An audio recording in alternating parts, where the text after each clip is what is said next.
1 июлга бул Чолпонтанын ичиндеги жолду бүтүрөсүңөр депчи. Ошакта болсо немеде 1 июлга сезонго тоскоолдук кылбай бүтүрөсүң деп. Мен ошол жерден айтып берем, тияктан Садыр Нурмажовичке. Жолдун астында ошо жана суу, таза суусунун немеси бар экен, проводдор бар экен. Алар боюнча кандай кылабыз десек, мына бияктан кийин мэр Акимбулов бизге сунуш берди, ошол жактан 80 миллион сомдой каражат кетет экен деп. 80 миллиондой каражат кетет экен, сен эртең бүтүсүн которуп берем деди президент бизге. Ошону да чогуу иш алып барасың деп.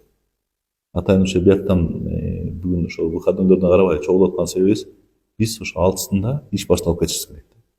Азыр атайын чогулуп аткан себебибиз, ошону болсо биз баарыбыздан кеңешип кескен бармак оорубайт дейт. Ошол себептен өзүңөр билесиздер, буга чейин кандай деген анекдот болуп кеткен, асфальт салгандан кийин эми каза баштайлыкпы дегендей.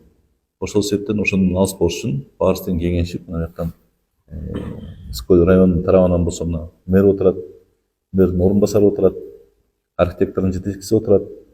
Ошончо иш алып бара берелик да, чыгачы. Болсо тигини казып алып чыгарам, кайра бер жакка кылып анан кайра тигини жаскычак деп бир топ жумуш болот да. Азыр болсо эдат да, ким мына бияктан КДТП турат, булар болсо жесткий график түзөт. Баланча саатта канчасы иш алып барышыбыз керек. Президент бизге поручение кылдыбы, значит ар бирөөбүз ответственность. Анан менин жумушум мая катаскырайбы, анан мен саботировать этем деген андай ой болбосун да. Кимдер баарыңар тең угу алла да, оң кулагы менен сол кулагы менен. Анан бияктан мэриянын жумушу болот, кайсы жердики болсо да, все равно ошол жактан биздин колубуз жетет. Анан бияктан Минтранспка да баары тең угуп турушат. Эч кимдер андай деме кылбайсыңар да, оюңар да кетпесин да. 2 айдын ичинде бүтүрөбүз.